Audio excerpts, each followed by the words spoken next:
நம்ம இன்றைக்கி பீர்க்கங்காய் துவையலுக்கு என்னெல்லாம் தேவைன்னு பார்க்கலாம். பீர்க்கங்காய், புளி, தேங்காய், வரமிளகாய், கடலைப்பருப்பு, உளுத்தம் பருப்பு. இதில் தேங்காய் மட்டும் நம்ம வறுக்க மாட்டோம், மற்றதெல்லாம் வறுத்து அரைக்க போகிறோம். எப்படின்னு பார்க்கலாம். இப்போ நம்ம ஒரு கடாயில் ஒரு ஸ்பூன் எண்ணெய் போட்டுக்க போகிறோம்.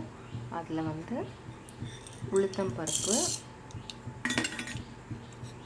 கடலைப்பருப்பு இது ரெண்டையும் போட்டு நம்ம வதக்க போகிறோம்.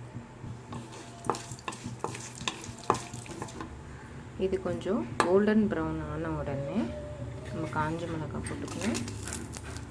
காரத்துக்கு ஏற்ற மாதிரி போட்டுக்கோங்க. அப்புறம் பீர்க்கங்காய், கட் பண்ணி வச்சுக்க பீர்க்கங்காய்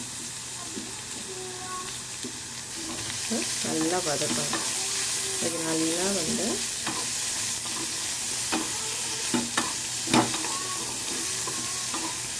குக் ஆகணும். அதுக்கு வரைக்கும் நம்ம வதக்கணும். இது இப்போ நல்லா வதங்கிருச்சு. அதை எப்படி செக் பண்ணலாம், இப்படி கட் பண்ணிங்கன்னா அது கட் ஆகும். அப்போது நீங்கள் அதை ஒரு துண்டு புளி போட்டுட்டு அதையும் கொஞ்சம் வதக்கிட்டு ஆஃப் பண்ணிடுங்க. அந்த சூடில் இந்த புளி கொஞ்சம் இதாகிடும்.